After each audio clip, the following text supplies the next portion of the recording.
যে পতিত শক্তিগুলো গন্ডগোল লাগিয়ে নির্বাচন আয়োজনের ভণ্ডুল করার চেষ্টা করছে, সাথে জামাতের আমির বা সাথে এনসিপির নেতা নাহিদের সবাই বলছে যে এই পরিস্থিতিতে কিসের নির্বাচন।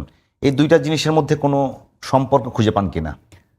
প্রথমত হলো যে শেখ হাসিনা যেদিন চলে গেছেন সেই দিন থেকে একদম মানে উনি দিল্লিতে গিয়ে মানে হাত মুখ ধুয়ে নাস্তাটা করে প্রথম উনি যদি জায়নামাজ নিয়ে বসে থাকেন ওখানে আল্লাহর কাছে দোয়া করছেন, আল্লাহ এই সরকারের গজব নাজিল করো।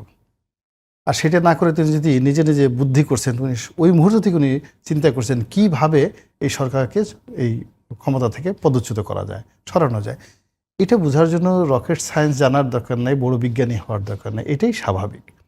তো যেটা এই বাংলাদেশের সকল আমজনতা, সাধারণ আমজনতা 2024 সনের আগস্ট মাসের 5 তারিখ সন্ধ্যার সময় বুঝতে পেরেছে যে আওয়ামী লীগ ফিরে আসার জন্য সর্বশক্তি নিয়োগ করেছে এবং তাদের 35% যাকে বলা হয় ম্যান পাওয়ার, ভোটার এবং অলমোস্ট দেশের জিডিপির 60% যারা নিয়ন্ত্রণ করে টিল নাও, এখন পর্যন্ত তারা এই তাদের বিপুল অর্থনৈতিক শক্তি এবং জনশক্তি নিয়ে তারা এই সরকারকে এক মুহূর্ত শান্তিতে থাকতে দেবে না। এমনকি আগামীতে যদি কোনো নির্বাচিত সরকার আসে তাদেরকে তারা শান্তিতে থাকতে দেবে না। এটা তো খুব সাধারণ ব্যাপার। এটা নিয়ে বলার মধ্যে তো ডক্টরেট ডিগ্রি লাগে না, এটা বলার জন্য একজন ডক্টর ইউনূস হওয়া লাগে না, এটা ডক্টরেট এটা বলার জন্য নোবেলের শান্তি পুরস্কার পাওয়া লাগে না। এটা আমার ড্রাইভারও বলতে পারে, আমার পিয়নও বলতে পারে যে এটাই বাস্তবতা। তো এই কথাটা উনি এতদিন পরে কেন বললেন, কি জন্য বললেন? ভণ্ডুল করতে আচ্ছা, চাইছে না আবার আপনি একই প্রশ্ন করলেন যে এই কথাটা তো 2024 সনের 2024 সনের আজ থেকে 1 বছর আগে 2024 সনের একেবারে আগস্ট মাসের 5 তারিখ বিকেল। আমি যদি আপনাকে অ্যাড করি যে আওয়ামী লীগের অনেকগুলো নেতা বিদেশে বিভিন্ন জায়গাতে কথা বলছে, তারা কিন্তু বারবারই বলছে যে একটা সুষ্ঠু নির্বাচন হোক, আমাদেরকে অংশগ্রহণ করার সুযোগ দেওয়া হোক। মানে প্রথমত হলো যে তারা তো নির্বাচন ভণ্ডুলের কথা এরকম আমি কিছু আপনাকে কথা বলেছে মনে হয় নাই? আপনাকে বিনয়ের সাথে বলে যে এগুলো তো রাজনীতি, ওনার যে কথাগুলো বলছেন সেগুলো হলো রাজনীতি। আর প্র্যাকটিক্যালি যেটা কাজ করছে সেটা হলো যে তারা আবার ক্ষমতা ফিরে পাওয়ার জন্য, সিআর ফিরে পাওয়ার জন্য শেখ হাসিনা তারা দুটো কথা বলছে। একটা হলো আবার নির্বাচন হবে, আমাদের সুযোগ দেওয়া হোক রাজনীতি করার জন্য, এই একটা গ্রুপ। আর একটা গ্রুপ বলছে যে এখনও শেখ হাসিনা বাংলাদেশের বৈধ প্রধানমন্ত্রী, ভারত তাদেরকে এনে ওখানে বসায় দেবে। এখন এই রিয়েলিটির মধ্যে আপনি কোনটা গ্রহণ করবেন এটা আপনার আইকিউর উপর নির্ভর করবে। আর কোন পরিস্থিতি, তারা দুটোই জীবন্ত রেখেছে।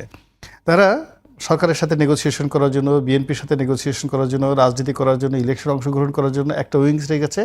আর একটা হলো যদি এদেরকে উচ্ছেদ করা যায় শক্তি প্রয়োগ করে, চক্রান্ত করে, তারপর শেষে নানা রকম বিদ্রোহ সৃষ্টি করে, ম্যাটিকুলাস ডিজাইনে নানা রকম যাকে বলা হয় ফন্দি ফিকির করে তারা যদি আবার এসে আবার সেই পার্লামেন্ট, আবার সেই 24 নির্বাচন, আবার সেই প্রধানমন্ত্রী, এইটাও কিন্তু তারা সেই দাবিটা এখন পর্যন্ত 100% ছাড়েনি। শেখ হাসিনাকে কখনো বলেছে যে আই এম সরি, আমি এই কাজটা ভুল হয়েছে, এবং তিনি এখন কি বলছেন, আমি এখন স্টিল প্রধানমন্ত্রী। তো এই জিনিসগুলো তো উনি সেই প্রথম দিন থেকে ওনার বোঝা উচিত ছিল, অর্থাৎ ডক্টর মোহাম্মদ ইউনূস, যেটা আমাদের একজন সাধারণ মানুষ বুঝতে পারে। এটা এতদিন পরে এটা তো বলার কোনো মানে হয় নাই। 2 নম্বর হলো যে উনি যে কর্ম করেছেন এই গত 1 বছরে, সেই কর্মের কারণে শেখ হাসিনাকে যে আমরা ভুলে যাব তার কোনো রিজন নেই। যে উনি যদি এমন কিছু হতেন যে এখন আমাদের শেখ হাসিনাকে দেখলে মেজাজ গরম হয়ে যায়, তার নাম মনে আসে না, তারপর শেষে আওয়ামী লীগ জমানার কথা স্মরণ হলেই আমাদের যাকে বলা হয় এক ধরনের অ্যালার্জি চলে আসে, এটা তো আমাদের হচ্ছে না।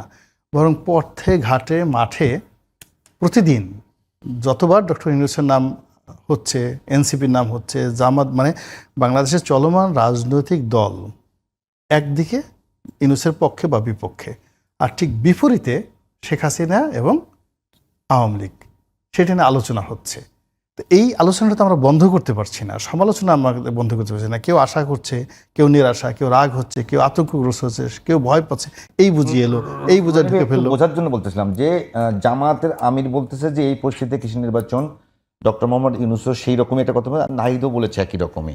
প্রশ্ন হলো এইটা কি আসলে আওয়ামী লীগ এসে গন্ডগোল করে নির্বাচনের পরিবেশ নষ্ট করবে, না সরকারের কারণে নির্বাচনের যে পরিবেশ তৈরি হবার কথা, যে আইন শৃঙ্খলার যে অবস্থায় যাবার কথা, এটা কি ব্যর্থতা নাকি আওয়ামী লীগের পক্ষ থেকে, এটা একটু জানার চেষ্টা করতেছিলাম। প্রথমত হলো যে ডক্টর মোহাম্মদ ইউনূস উনি যে সুযোগ পেয়েছেন আকাশের পক্ষ থেকে, আকাশের মালিকের পক্ষ থেকে, আমার একজন ইতিহাসের ছাত্র হিসাবে শত শত বছরের বাংলার ইতিহাস আমার মুখস্থ বলে দিতে পারবো। আমি কোনো রাজপুরুষকে এভাবে দেখিনি যে বিধাতা আল্লাহ রাব্বুল আলামিন একের গল্প উপন্যাসের মতো এনে সিংহাসনে কাউকে বসিয়ে সমস্ত জমিনকে তার অধীনস্থ করে দিয়েছেন। উনি যখন 8 তারিখে বসেছেন, এই পৃথিবীর এই অংশের আকাশ বাতাস চন্দ্র সূর্য তারকা সব ইনুস করেছেন। This is first. Second thing হলো মানুষের মনে সমস্ত রাজনৈতিক দল একটা মহব্বত পয়দা করে দিয়েছিলেন। উনি যা বলেছেন সবই আমাদের কাছে একটা অমৃত মনে হয়েছে। উনি মিথ্যা কথা বলতে পারেন না, উনি ছলচাতুরি করতে পারেন না। He is a gentleman, he is a pious man, he is a good man, he is a aged man, he is a Nobel laureate. এই জিনিসগুলো আমরা পুরো 2024 সনের ডিসেম্বর পর্যন্ত আমরা শুধু জিকির ফিকির করেছি। আমরা একবারও ওনার এবং ওনার সরকার সম্পর্কে এবং ওই এনসিপির এখন যারা কর্মকর্তা আছে তাদের সম্পর্কে এই বাংলায় 2024 সনে একটা ট্রু শব্দ উচ্চারণ হয়নি। ছেলেরা অন্যায় করছে, করছে, আমরা কিচ্ছু বলিনি, আমরা সব কিছু মেনে নিয়েছি।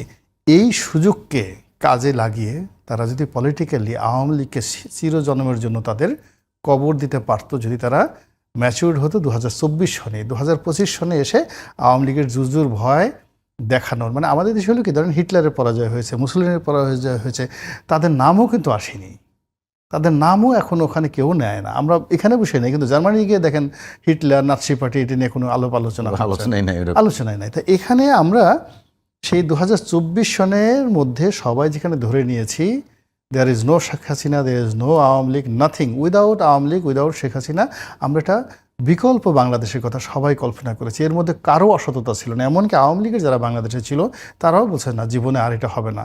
ইভেন তারা রিকনসিলিয়েশন করে যদি এনসিপিতে আসতে পারে, বিএনপিতে আসতে পারে, জামাতে ঢুকতে পারে, ডক্টর ইউনূসী করতে পারে, এইভাবে আওয়ামী লীগের লোকজন চিন্তা ভাবনা করেছে। এমন কি হলো 2025 সন থেকে এখন আওয়ামী লীগই সবার প্রধান প্রতিপক্ষ। আপনি বিএনপিকে জিজ্ঞেস করে দেখেন, বিএনপির প্রতিপক্ষ ইউনূস সাহেব না, আওয়ামী লীগ। জামাতের ভয়ের কারণ কি? আওয়ামী লীগ। এনসিপির ভয়ের কারণ কি? আওয়ামী লীগ। ডক্টর ইউনূসের ভয়ের কারণ কি? আওয়ামী লীগ। তো সবাই যখন আপনি একটা মনুমেন্টকে খুব বেশি গুরুত্ব দিচ্ছেন এবং সমস্ত দৃষ্টি একজনের দিকে দিচ্ছেন, শেখ হাসিনা এবং আওয়ামী লীগ, আপনি না চাইলেও ও গুরুত্ব পেয়ে যাচ্ছে।